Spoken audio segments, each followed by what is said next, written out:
15절에서 15절과 21절 두 절 우리 같이 합독하겠습니다. 같이 읽습니다. 내가 너로 여자와 원수가 되게 하고 내 후손도 여자의 후손과 원수가 되게 하리니 여자의 후손은 내 머리를 상하게 할 것이요 너는 그의 발꿈치를 상하게 할 것이니라 하시고. 같이 읽습니다. 여호와 하나님이 아담과 그의 아내를 위하여 가죽옷을 지어 입히시니라. 아멘. 지금 우리가 뭘 공부하고 있습니까? 교회 설계도를 공부하고 있습니다. 네. 지난 처음 시간에는 하나님의 경륜에 대해서 배웠고 같이 함께 나눴고 에덴 동산에 대해서 나눴다면 지금 오늘은 이제 원시 언약에 대해서 나누려고 합니다. 하나님의 경륜을 잠깐 우리가 다시 한번 보면 하나님의 경륜은 무엇이죠? 피조물인 사람에게 하나님의 생명을 주어서, 그죠?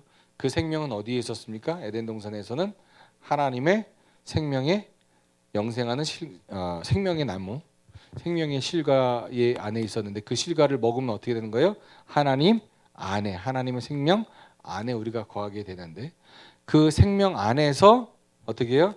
선악과를 먹고 선과 악을 구별해서 악은 버리고 선을 택하여서 살 수 있도록, 그죠? 그걸 뭐라고 부른다고요? 하나님의 자녀. 그걸 뭐라고 부른다고요? 교회라고 부릅니다. 이게 하나님의 경륜입니다. 그래서 하나님의 경륜을 이루려고 하시는 거죠. 그런데 생명나무와 선악을 알게 한 나무를 왜 만드셨다고요?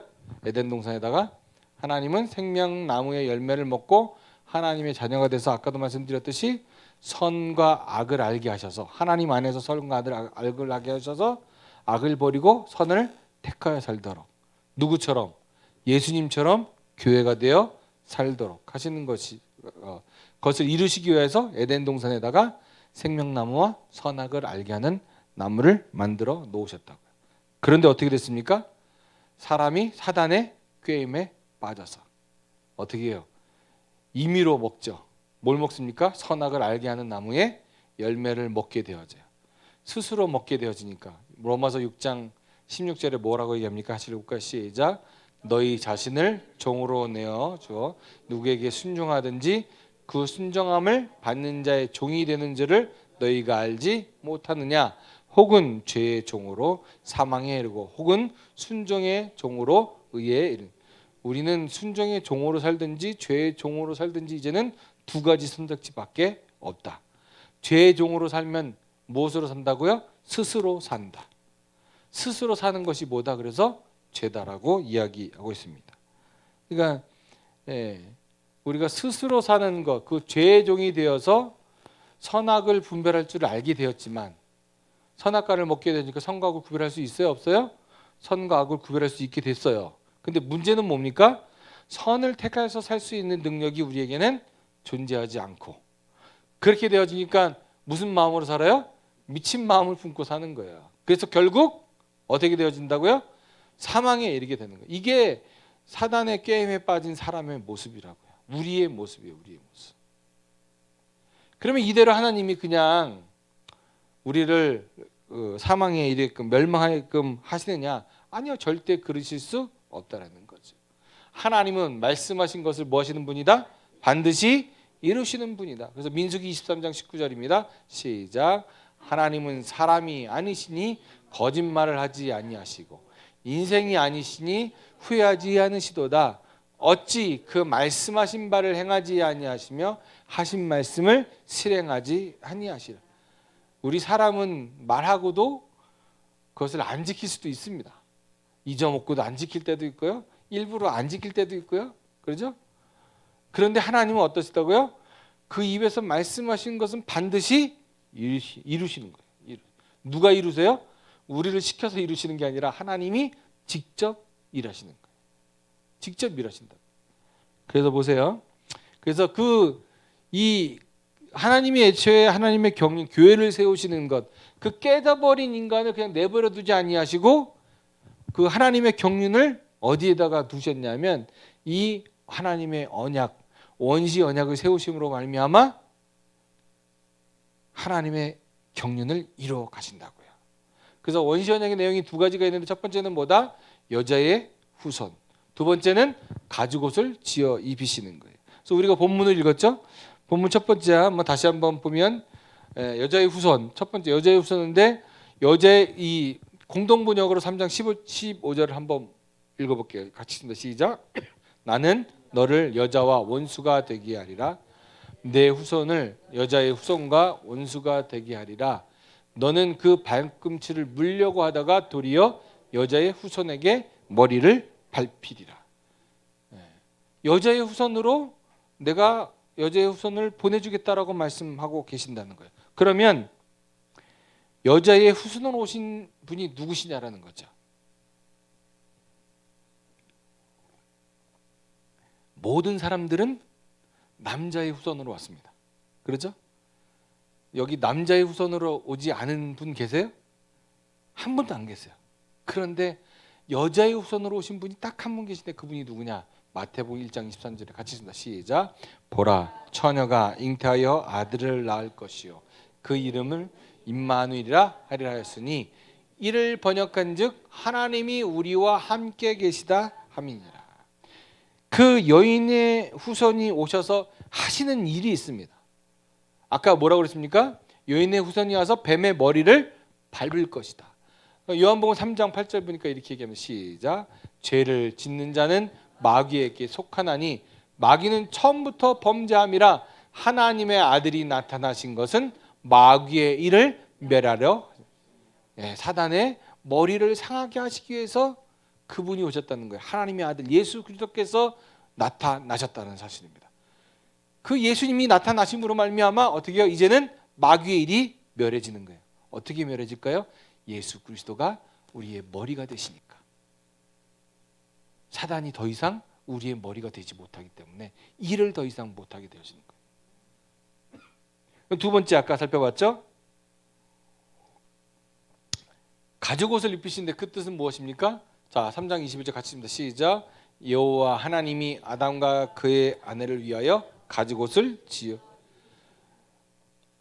하나님이 가죽옷을 지어 입히시기 전에 아담과 하가 뭘 입었어요? 네, 자기 스스로 무화과잎을 해서 옷을 만들어 입었단 말이에요. 그런데 그 옷은 어떻게 해요? 금방 사그라든 옷이에요. 그런데 여기 보니까 하나님이 가죽옷을 입혀주신다라고 말씀하고 계십니다. 가죽옷이 무엇을 의미해요? 이사야서 61장 10절 보니까 이렇게 얘기합니다. 같이 읽어봐요. 시작. 내가 여호와로 말미암아 크게 기뻐하며 내 영혼이 나의 하나님으로 말미암아 기뻐 즐거하리니 이는 그가 구원의 옷을 내게 입히시며 공의의 겉옷을 내게 더하심이 신랑이 사모를 쓰며 신부가 자기 보석으로 단장함 같게. 가죽옷을 입혀주는 건 뭘 얘기하면 구원의 옷, 우리를 구원하시겠다는 거예요. 공의의 옷, 우리를 의롭게 해주겠다고 말씀하고 계시는 거예요. 그래서 뭘 만드신다고요? 우리를 신부로, 그리스도의 신부로 만드시겠다고 말씀하고 계신 거죠. 그럼 구원의 옷, 공의의 옷은 굳이 특별히 무엇을 얘기하고 있냐면 갈라디아서 3장 20절을 보니까 이렇게 합니다. 이렇게 얘기합니다. 시작. 누구든지 그리스도와 합하기 위하여 세례를 받는 자는 그리스도로 옷 입었느니라. 그 구원의 옷은 누구의 옷을 입어야 돼요? 그리스도의 옷. 그리스도의 옷을 입은 사람들을 뭐라고 부르냐면 그리스도인이라고 부르는 거예요. 그래서 그런데 보세요. 여기 보니까 세례를 받는다라고 얘기해요. 그러니까 세례를 받는 자마다 뭘 입어요? 그리스도의 옷을 입는데 그럼 그 세례가 뭔지를 알아야겠죠. 세례는요 이렇게 되어 있습니다. 세례에는 크게 보면 물세례와 성령 세례가 있어요. 무슨 세례가 있다고요? 물세례와 성령 세례. 근데 물세례에는 두 가지의 세례가 있습니다. 첫 번째는 요한의 세례, 두 번째는 제자 삼는 세례가 있어요. 자, 요한의 세례는 무슨 세례예요? 예수 그리스도에게 세상의 모든 죄를 넘기는 세례. 그리고 제자 삼는 세례는 무엇입니까? 우리를 주님의 제자로 삼는 세례. 이걸 보면 뭘 할 수 있냐면 우리가 거듭나게 됨을 알게 되었습니다. 그러면 또 이것만 받아서 되느냐? 아니요. 그렇지 않아요. 뭘 받아야 돼요? 성령 세례를 받아야 돼요. 이 성령 세례는 누가 받는 거냐 하면 거듭난 자들이 받는 세례예요. 그래서 예수님이 뭐라고 얘기하시냐면 요한복음 3장 5절 같이 있습니다. 시작. 예수께서 대답하시되 진실로 진실로 내게 이르노니 사람이 물과 성령으로 나지 아니하면 하나님 나라에 들어갈 수 없다. 물로 나면 하나님 나라에 들어갈 수 있다? 아니요, 그렇지 않아요. 물과 반드시 물과 성령. 그러니까 거듭나야 돼요. 그리고 성령 세례를 받아야 돼요. 그러면 세례가 의미하는 게 뭡니까? 주님을 알게 하는 거예요. 알게 하는 거예요. 여러분, 세례를 구약에서 뭐로 표현하고 있냐면 할례를 표현하고 있습니다. 그렇죠? 이사야서 52장 1절 보면 할례 받지 못한 자는 하나님 나라에 들어가지 못한다. 이걸 현대인으로 성경을 보면 하나님을 알지 못하는 자는 하나님 나라에 들어가지 못한다 이렇게 표현하고 있습니다. 그러니까 이 물과 성령으로 난다는 것은 이 세례를 받는다는 건 뭘 얘기하고 있냐면 주님을 알게끔 하는 거예요. 우리가 거듭남으로 누구를 알아요? 주님을 알죠. 그죠? 성령 세례를 받으면 성령께서 우리를 어디로 인도하시는 거예요? 자꾸 주님 안으로. 세상으로 인도하는 게 아니에요. 세상의 귀한 것으로 인도하는 게 아니에요. 세상 것으로 살라고 인도하는 게 아니라 누구 것으로 살라고? 그리스도 것, 주님의 것으로 살라고 주님을 알도록 하는 거예요. 그래서 요한복음 17장 3절에 이렇게 얘기하고 있는 거예요. 같이 읽어볼까요? 시작. 영생은 곧 유일하신 참 하나님과 그가 보내신 자 예수 그리스도를 아는 거예요.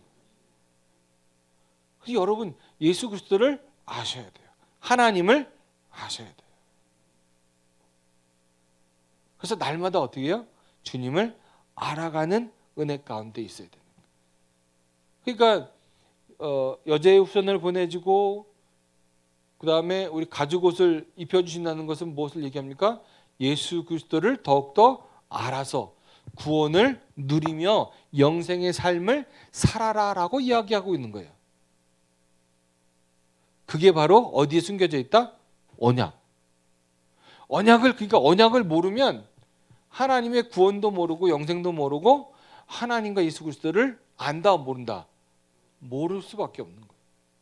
그런데 보세요. 여기 고린도전서 2장 7절에 이렇게 얘기해요. 하나님의 경륜 안에 감추어준 하나님의 지혜의 비밀이 있다 이렇게 얘기합니다. 하나님의 경륜이 뭐라고요? 교회. 그죠?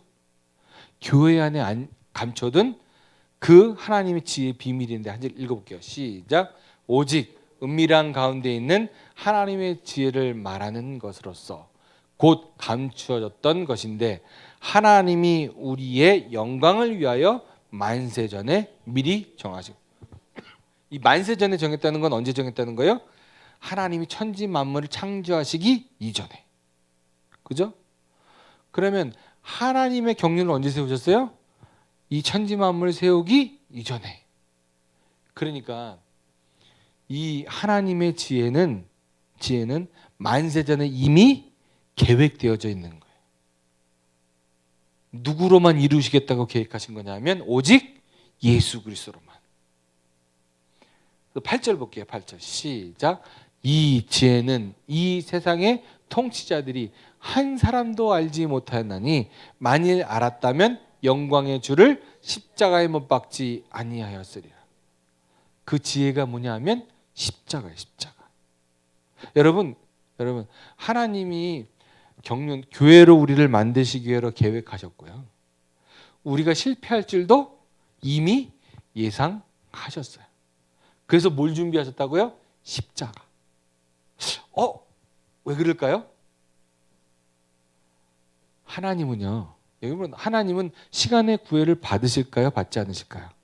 시간의 구애를 받지 않으세요. 그러니까 하나님이 천지를 창조하시는 기준점에서 봤을 때 그리고 종말의 시점을 어떻게 보는 거예요? 동시에 보실 수 있어요. 하나님은. 근데 우리는요. 우리는 시간의 구역을 봤거든요. 그러니까 우리는 창조에서부터 종말까지 쭉 달려가서 종말을 아직 못 봐요. 근데 하나님은 어떠시다고요? 종말까지 보고 계시는 거예요. 그러니까 여러분 그 웨슬리안과 그 칼빈이 뭘 얘기하면 예정론을 이야기할 때 칼빈은 이미 선택 받은 사람이 있고 받지 않은 사람이 있다라고 얘기를 해요. 근데 웨슬리안 쪽에서 뭐라고 얘기하냐면 아니다. 아직 성도들의 견인, 우리가 해야 할 일, 구원으로 달려가야 될 일이 있다라고 얘기를 해요. 여러분 어떤 게 맞아요? 칼빈이 맞아요? 웨슬리안이 맞아요? 둘 다 틀렸어요? 둘 다 어디서 나왔을까요? 둘 다 성경에서 나왔어요. 그런데 여러분 보세요. 이게 칼빈이 맞고 웨슬리안이 틀린 게 아니라 웨슬리안이 맞고 칼빈이 틀린 게 아니에요. 이 보라보는 관점이 다른 거예요. 하나님의 관점에서 딱 보면 어느 관점에서 보냐? 칼빈의 관점에서 보는 거예요. 칼빈의 관점에서 딱 보면 이미 하나님의 구원이 결정된 사람이 있고 구원이 결정되지 않은 사람이 있는 거예요. 그죠? 그래서 사람의 입장에서 구원을 보면 우리는 어때요? 아직 시간 쪽에 있으니까 구원을 받아야 될 사람들이 아직 존재하고 있는 거예요. 그러니까 우리는 어떻게 해요? 달려가면서 구원을 시켜야 되는 거예요. 구원을 증거를 해야 되는 거예요. 무슨 말인지 이해 가세요? 그게 다 어디서 나왔다? 성경에서 나왔다. 그런데 인간의 머리로 우리가 자꾸 이해하려니까 이게 더 맞는 것 같아. 저게 아니에요. 두 개 다 어디서 나왔다고요? 성경 하나님이 맞으시는 거예요. 근데 여기 보니까 뭐라고 얘기하세요? 영광의 줄 십자가의 그 십자가를 통해서 이루실 하나님의 목적이 있다는 것을 알 수 있겠죠. 그죠?